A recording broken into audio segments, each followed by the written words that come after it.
Now it's time to have a very interesting conversation with one of Ghana's leading telecommunications network when we are talking about data or service providing in Ghana. Now, we all know that MTN Ghana, that's the company I'm talking about, by the way.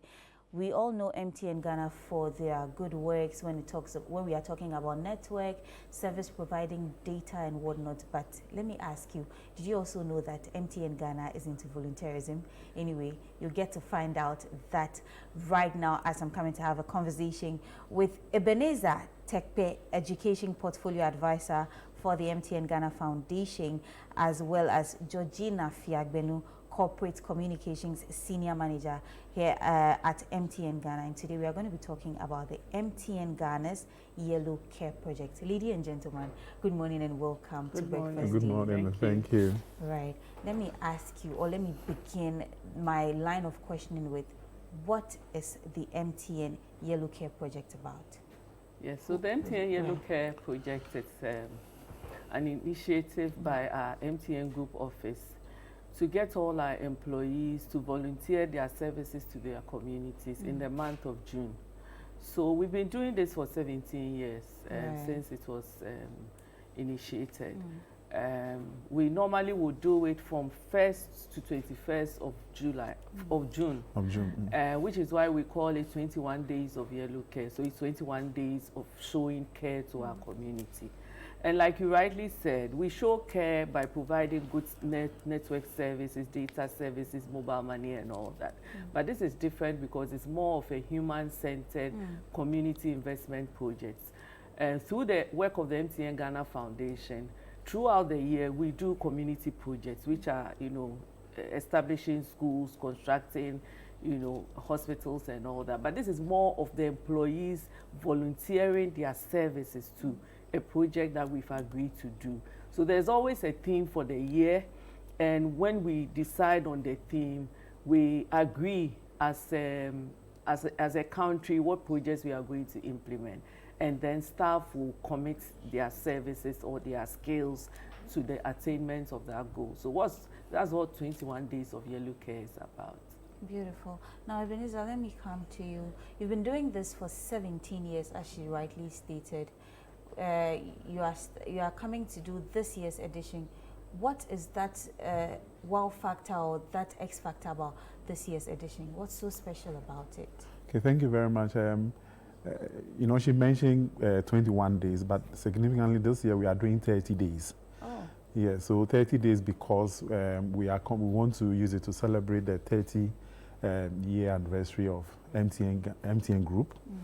So it's been 30 years of actually innovation, connectivity, and then social impact.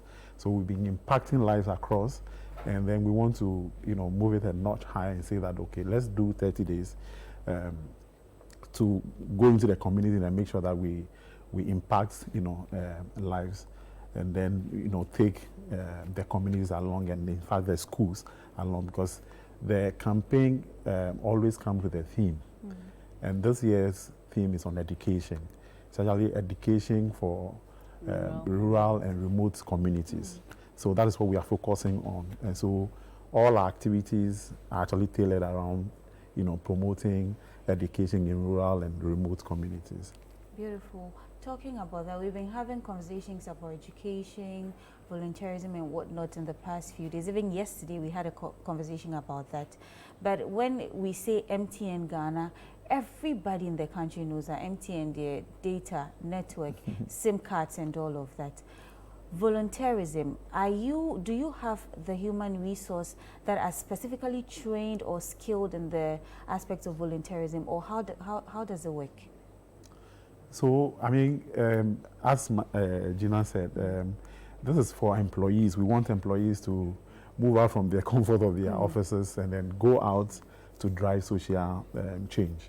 And so, they've been employed for their skills. Right. So the employees have various skills that they can put at the disposal of the communities and the schools when we go out. So we have engineers in MTN. We have all kinds of things. So particularly this year, because the theme is on education, and then we want to embed this digital behavior in young people. We want to get them interested in artificial intelligence and all that, things of technology.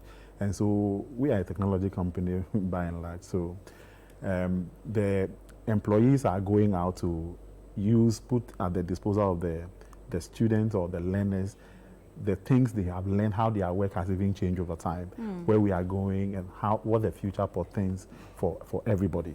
So they are putting in, apart from the digital education we are giving students also, which our employees are, very much skilled to do that. We are also constructing washrooms. We are putting up container labs and all that. And I mean, those are things that employees can easily engage in, which they are doing. I don't know whether Gina will want to add something to that. So like you rightly said, we are all bringing our skills to bear. So for example, in every SecTech and in 25 schools across the country, our employees engage students, went into the classrooms, motivated them, encouraged them, spoke to them about their career and how with technology, you can even elevate it.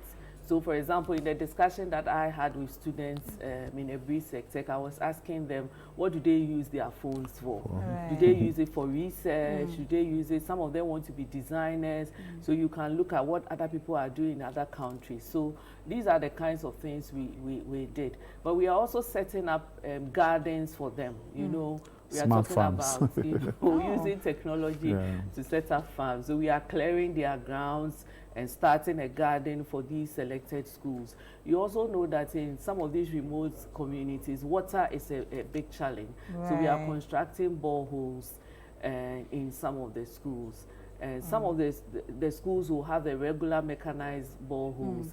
A few are also being used to pilot what we call connected boreholes. So we came out with this tagline, quench and connect.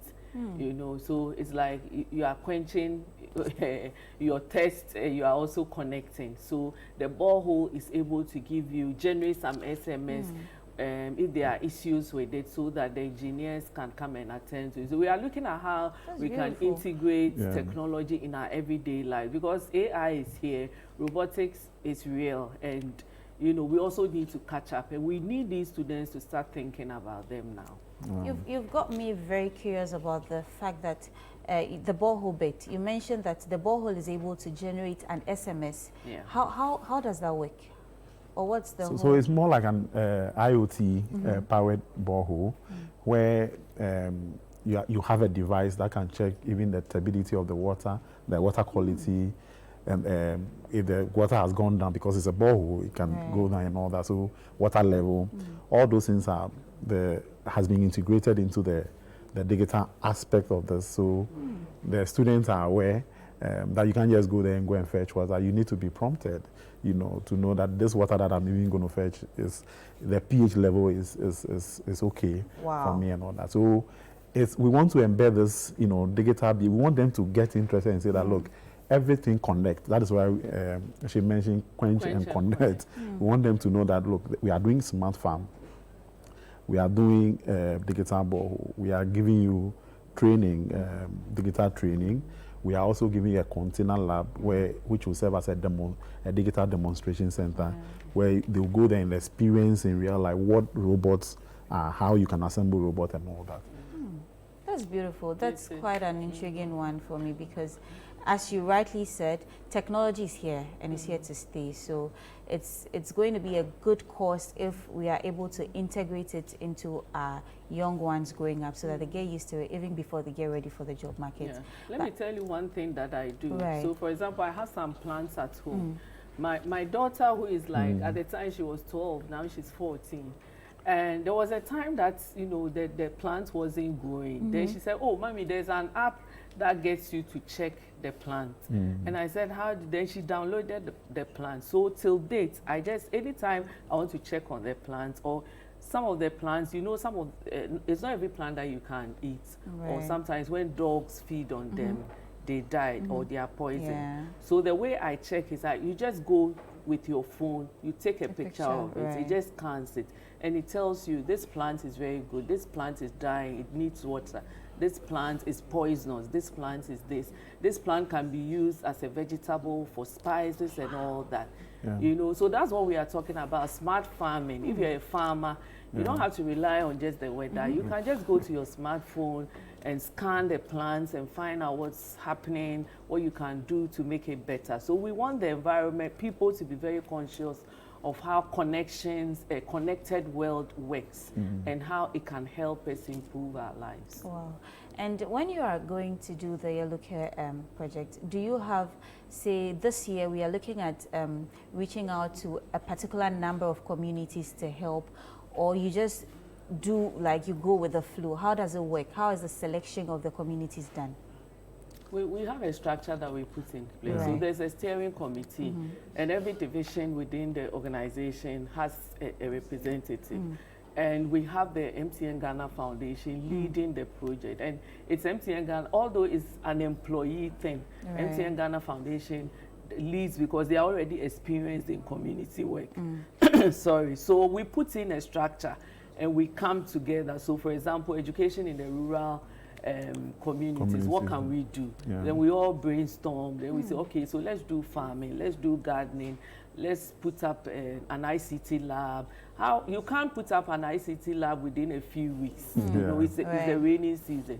So we said, let's use a containerized model instead of, you know, cement and blocks. And now you know how, you know, the cost of cement is also high. So it's just to tell the community that it's not every day that you have to put in a structure that you are used to. You can have a container. Brick and mortar. Yes, brick and mortar, as we say it, and put it together. So that's what we do. And then we say, okay, so in our communities, where can we easily reach? Then we can say, okay, we can maybe do 20 communities. So the northern sector will bring their ideas, the southern, the eastern, and Greater Accra, we collate them and we put together a schedule. So everybody signs up to it. And we are all expected to do a minimum of 3 hours a day. And you have to do at least one activity throughout the 30 days. So every staff is supposed to find time. Something. And to add to that, we also try to partner local NGOs who have the local knowledge to help us get some of the, if it is a community or a schools, just so it's not like we are going out to impose things on the schools and all that. So based on the need and the feedback with a partner, and we are working with a lot of partners on this as well. Of course. Now, one may be wondering, MTN, the data, network, call, so what is in this for you? I think the satisfaction, I mean, volunteerism is something that sorry, we all have to learn to do. You know, it's not every day that you go out, you know, MTN, we are making money and, you know, always serving the customer.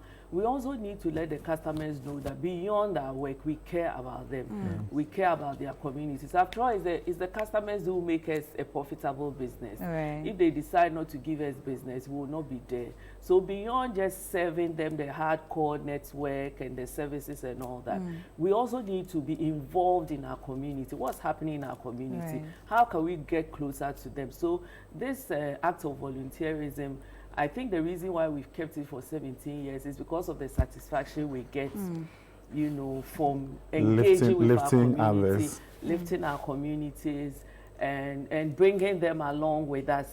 And also, you know, some of these kids even look up to you. You know, they see MTN CEO, for example, our CEO was in Ebri. He went to the classroom to talk to them and about his first job. I got to know that his first job was weighing vegetables in a shop, and that was all he was doing. He said, I wasn't born a CEO, I also started like this. So it encourages members of our community, especially the young ones. So I would say the satisfaction of, you know, volunteerism is really high. And beyond even Yellow Care, we encourage our staff to, you know, have their own personal volunteering projects so that they can impact their communities. And of course, some of the projects are also, one of the requirements is that the project should last after we've left the community. It shouldn't just be a one-day thing or a one-month thing.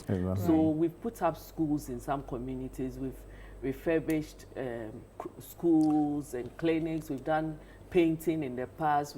We've done tree planting and different things. So the legacy should live on after you've left the community. Of course. Even on wrapping up, let me come to you about the sustainability of the projects that you are doing. How are you ensuring that in 5 years to come, in 10 years to come, these projects are not deteriorating or are not even gone? So I think that's why we are supposed to work with partners. And so we carefully select those partners to ensure that even after the campaign is over, they take over. So, for example, the containerized lab we're giving with the robotics equipment we are going to provide, we are working with a partner that is going to form a club after we've left the school, and then they will continue with the activities just to keep the interest going, and then also to keep the container or whatever we are provided intact and all that, which will serve the need for which we provided it. So we make sure that for the project, every project, we get a partner who oversee the thing after we have, we are gone and all that. So that is the overarching aim of ensuring that apart from the benefit now, there should be benefits should last, like Gina mentioned, longer. Most definitely. Apart from the MTN Yello Care, that's my final question, by the way. Are there any other projects we should be looking out for from MTN, be it developmental, CSR, or anything? You can take that. Yeah, I think for developmental or community investment projects, it's an ongoing thing. The work that the foundation does, which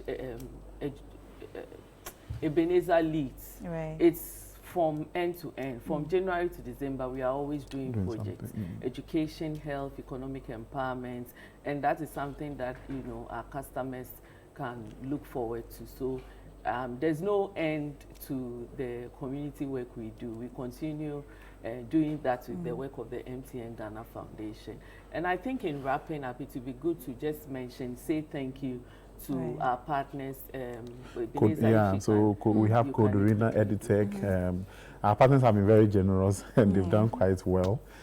Some have donated equipment, to support the campaign and all that. So Codorina, Editech, we have Kura Reef, Ghana, we have Russell Ghana Computer Lab, and then a couple of others in Puntu Ghana, Diapa, and all that.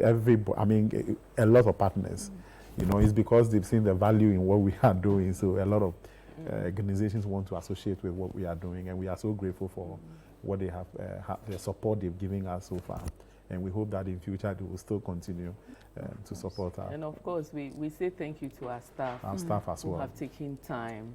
Our leaders, our CEO, our CFO, our corporate services executive, and MTN business. All our leaders have been involved, as well as our staff. So thank you to them. Beautiful, beautiful. Thank you very much for coming. Thank you. So we've been speaking to Georgina Fiagbenu. She's the Corporate Communications Senior Manager, MTN Ghana, as well as Ebenezer Tekpe, Education Portfolio Advisor, MTN Ghana Foundation. They've been talking about the MTN Ghana's Yello Care project, how they are going to volunteer, or they've been volunteering actually for the last 17 years, helping communities, helping solve pertinent issues or reaching out to communities to create a better Ghana. So if you're watching out there, continue supporting MTN, continue buying from them so that they can get money to do more of these for the country. That's very important. Right.